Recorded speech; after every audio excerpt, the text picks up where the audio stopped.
It was in a quiet, old American town in Pennsylvania where locals spoke in hushed voices about a forgotten landmark, the Whispering Walls. Built in the late 1800s, this long stretch of stone walls once surrounded the Blackwood Asylum, a place shut down nearly a century ago after a string of gruesome incidents that no one dared to document in detail. By day, the ruins looked harmless, a crumbling wall covered in ivy, with birds nesting in the cracks. But by night, everything changed. Residents swore that if you stood near the walls after midnight, you could hear faint voices, whispers that didn't belong to the wind. The ordinance of the town was clear. No one is allowed near the Blackwood property after 9 p.m. Violating it meant a heavy fine, or worse, as the sheriff liked to say. But everyone knew the law wasn't just about safety. It was about keeping people away from what truly lingered there. A dare gone wrong. On a chilly October evening, 4 friends from the nearby community college, Ryan, Jessica, Malik, and Emily, were hanging out at a diner. The talk turned, as it often did in the fall, to the Whispering Walls. "Come on," Ryan laughed, pushing his plate of fries away. "It's just an old asylum wall. The whispers? Probably just the wind. We should go check it out tonight." Jessica's eyes widened. "Ryan, that's against the town ordinance. You know Sheriff Daniels doesn't play around with this stuff. People have been arrested just for sneaking a peek." Malik leaned in with a grin. "But what if it's real? What if the stories about hearing your name whispered are true?" Emily, the quiet one of the group, finally spoke. "My grandmother used to live near there. She told me the whispers aren't random. They're the voices of patients, calling for help. Some say they try to lure you closer so you'll never leave." The group exchanged nervous glances. That's when Ryan pulled out his phone. "Perfect idea for my YouTube channel. A paranormal investigation at the Whispering Walls. People love this stuff, and if it's true, views will skyrocket." Against their better judgment, the others agreed. By 11:30 p.m., they were heading out with flashlights, a camera, and the kind of nervous laughter that always masks real fear. The first whispers. The night was still. No cars passed on the country road as they parked near the abandoned lot.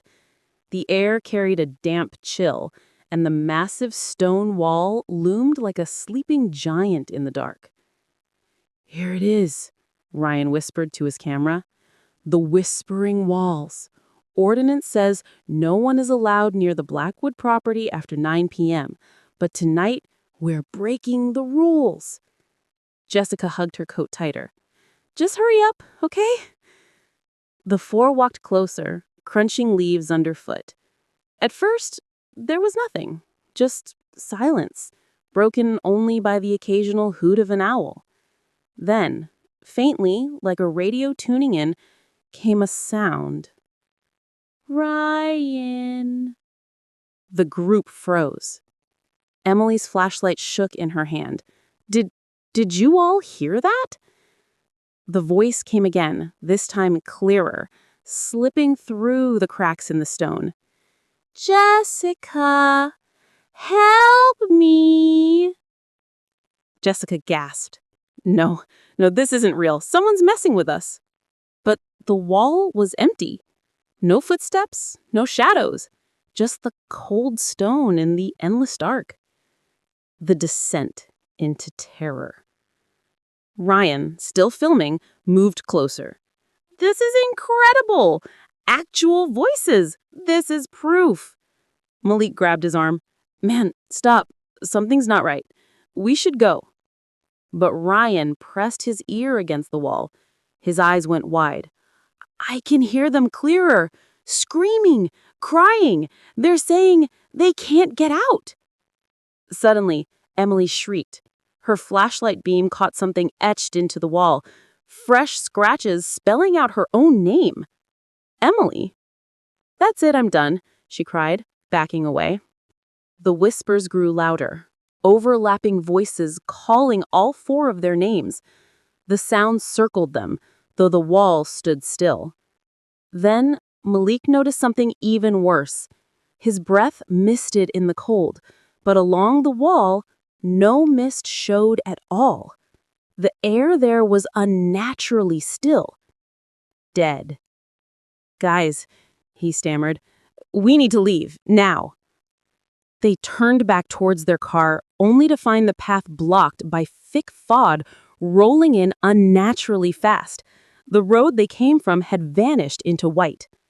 Ryan's camera flickered, the screen showing static, but for a brief moment, the image revealed not four living teens, but four pale, distorted figures walking beside them, mirroring every move. Jessica screamed and dropped the flashlight. It rolled, casting wild beams of light onto the wall. For just a second, the ivy shifted, and dozens of pale faces seemed to press against the stone, mouths moving in silent screams. "The patients," Emily whispered in terror. "They're still inside."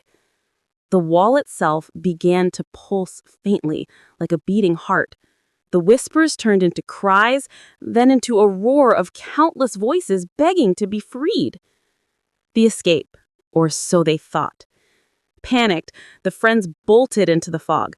They ran blindly until the mist thinned and their car appeared. They jumped in, hearts pounding, slamming the doors shut. But as Ryan fumbled with the keys, Emily noticed something horrifying in the reflection of the rearview mirror. Behind them, outside the car, the fog hadn't followed. Instead, dozens of shadowy figures stood at the edge of the lot, all staring silently at them. Ryan finally started the engine, and the car roared to life. Tires screeched as they sped away, not daring to look back again. The aftermath. The next morning, Sheriff Daniels knocked on each of their doors. The town ordinance wasn't just a suggestion, after all. He had their license plate on a report from a night patrol. But instead of a fine or arrest, the sheriff looked pale. He said, "You kids are lucky you made it back. Most who go there at night don't." He leaned in, his voice almost a whisper. "The wall remembers names. Once it calls you, it doesn't forget. Stay away, or next time, you won't come home." The final whisper. Weeks passed, but the friends were never the same. Ryan deleted the footage, half out of fear, half because every time he tried to upload it, the file corrupted with horrible screams layered over the video. Jessica refused to sleep with the lights off. Malik transferred to another college. Emily barely spoke. But sometimes late at night, each of them heard it again. Soft, chilling whispers seeping through their bedroom walls, calling their names. Because once the whispering walls had found you, distance no longer mattered.